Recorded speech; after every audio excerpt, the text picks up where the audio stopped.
নির্বাচনের চূড়ান্ত রোডম্যাপ এখনো ঘোষণা না হলেও অন্তর্বর্তী সরকারের পক্ষ থেকে ডিসেম্বর অথবা আগামী বছরের জুনের মধ্যে নির্বাচন অনুষ্ঠানের ধারণা দেওয়া হয়েছে। সে অনুযায়ী প্রতিটি দলই এখন নির্বাচনমুখী তৎপরতায় সম্পৃক্ত হয়েছে।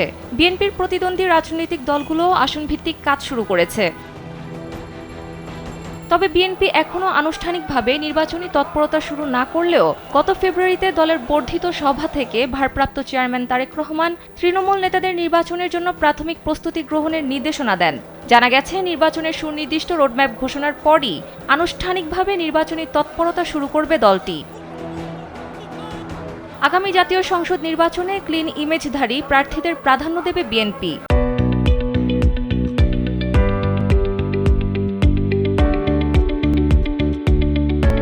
অপকর্মে জড়িত বা বিতর্কিত কাউকে মনোনয়ন দেবে না দলটি। তারেক রহমান এটা নিয়ে আসনভিত্তিক কাজ শুরু করেছেন। 2018 সালের নির্বাচনে দল থেকে যাদের চূড়ান্ত প্রার্থী করা হয়েছিল, যারা দলের প্রাথমিক মনোনয়ন পেয়েছিলেন এবং একাদশ সংসদ নির্বাচনের পর থেকে দ্বাদশ সংসদ নির্বাচনের আগ পর্যন্ত, বিশেষ করে 2023 সালের 28 অক্টোবর থেকে পরবর্তী আন্দোলন সংগ্রামে সম্পৃক্ত ত্যাগী ও ক্লিন ইমেজধারীদের দিয়ে চূড়ান্ত প্রার্থী তালিকার খসড়া তৈরি করা হবে। আগামী জুলাই আগস্টের মধ্যে এই খসড়া তালিকা তৈরির কাজ সম্পন্ন করা হবে বলে বিএনপি সূত্রে জানা গেছে। বিএনপি এখন পর্যন্ত আনুষ্ঠানিকভাবে কাউকে গ্রিন সিগন্যাল না দিলেও দলের সম্ভাব্য প্রার্থীরা বসে নেই। দলের নির্দেশনা মেনে মাঠ পর্যায়ে বিভিন্ন কার্যক্রম পরিচালনা করছেন তারা। শোডাউনের রাজনীতি না করলেও সামাজিক ও রাজনৈতিক বিভিন্ন কার্যক্রমে যুক্ত রয়েছেন।